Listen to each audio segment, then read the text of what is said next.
Alright, so now we're going to create a couple RSS recipes. These are a hell of a lot easier. These are even easier to create than YouTube recipes because we don't have to do anything other than just select RSS feed, and then in the recipe, the ingredient area, all we're going to do is title and then content. And you'll see what I mean here in just a moment. So just like in the YouTube recipes section, or lessons I should say, I'm going to just create a couple recipes, maybe 2 or 3, using the RSS feed, and just to show you the process of creating the recipes. And then I'm going to kill the video because you don't need to see me create all of them. All you need to know is that we have the RSS recipe URLs, the shared recipe URLs that you can use to just copy and paste into the address bar, hit the go button, and then just edit your details, like swap out the RSS feed with your feed and that kind of thing. So you don't need to actually create all these recipes, guys. I just want to walk you through how to do it in case you want to play around on your own or try to create some of your own recipes. But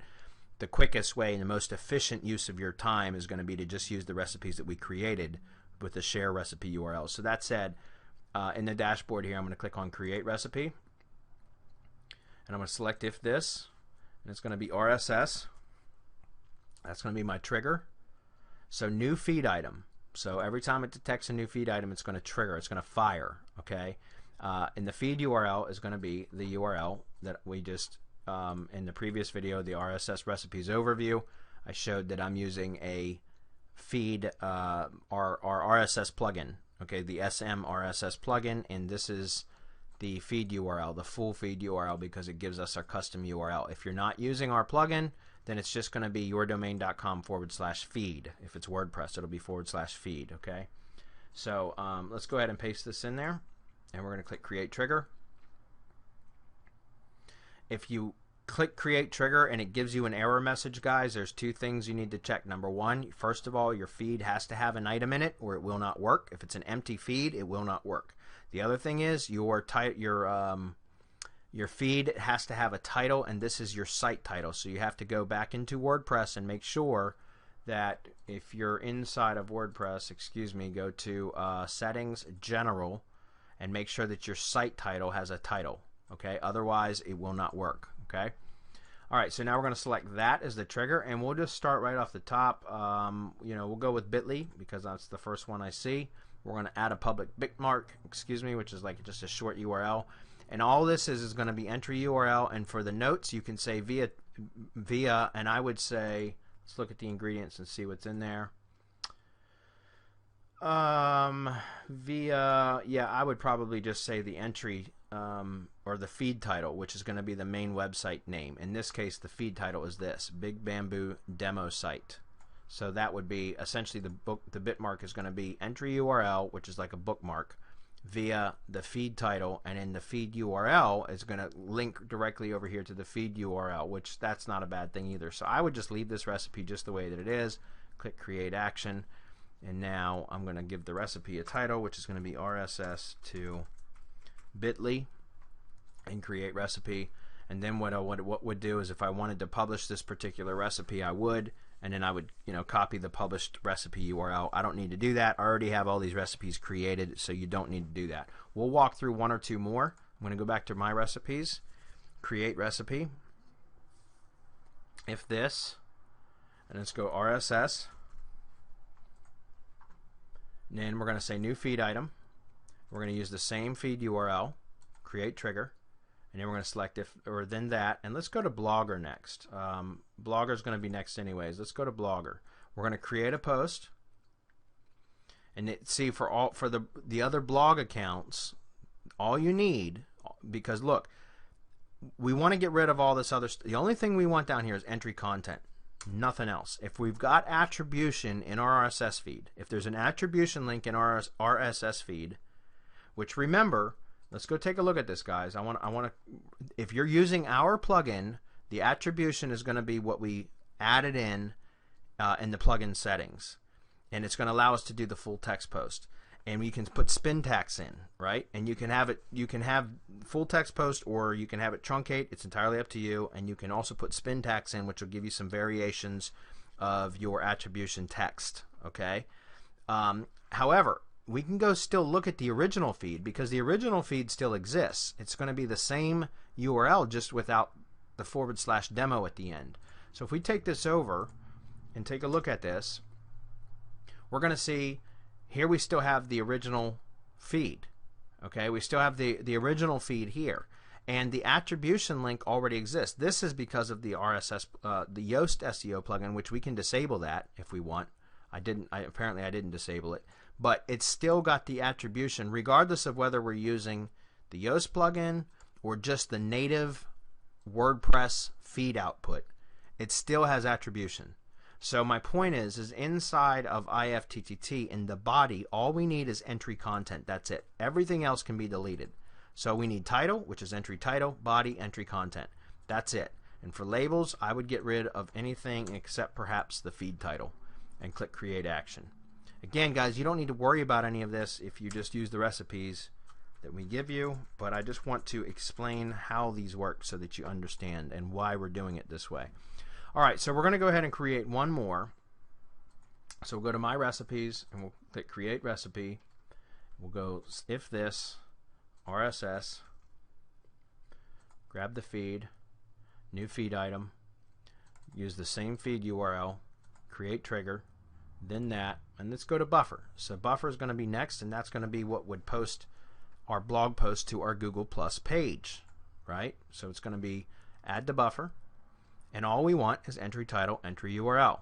We do not want to post the full content in here. It's unnecessary because all we want is for buffer to post the link, which will grab the image and a brief snippet from like the Open Graph settings and post it into Google Plus, which will make a nice post that when somebody clicks on will take them back to the original content source, which would be your blog. So we don't need to change anything. We're going to create action, and we're going to call this RSS to G+ page via buffer. That way it's easily identifiable what this recipe is doing. Click create. Okay, so that's it, guys, for creating the RSS recipes. That's really all there is, guys. All you need to do is just use the recipes we give you, and then you're just going to edit the RSS field to put your own RSS feeds in there. Okay, now as long as you have an attribution link, you don't have to worry about the only place that you need to worry about an attribution link is on the when we're republishing to the other blog accounts. The other blog accounts being Blogger, Tumblr, WordPress, and if you're using Weebly and Medium, you're going to want attribution links there too. So let's actually walk through one more because I want to show you if you didn't have an attribution link in your RSS feed. If you were using, for example, another content marketing, a content management system, another CMS, another type of web platform that doesn't give you that automatic attribution link in the RSS output, then you can code one in yourself. So if we go to My Recipes, let's just do one for Tumblr, for example. We'll go click on Create Recipe. I'm going to select if this, and let's just assume that this one doesn't have that we're using a content RSS feed from a source that doesn't have attribution as part of the RSS output. Okay, so we're going to click New Feed Item. We're just going to pretend, okay, but listen, we're going to select if this, then that, and here I'm going to say Tumblr, and we're going to set this recipe up as if we didn't have attribution. So we're going to create a text post, and here you can see that it says here's the entry content, and here we would code in our own attribution.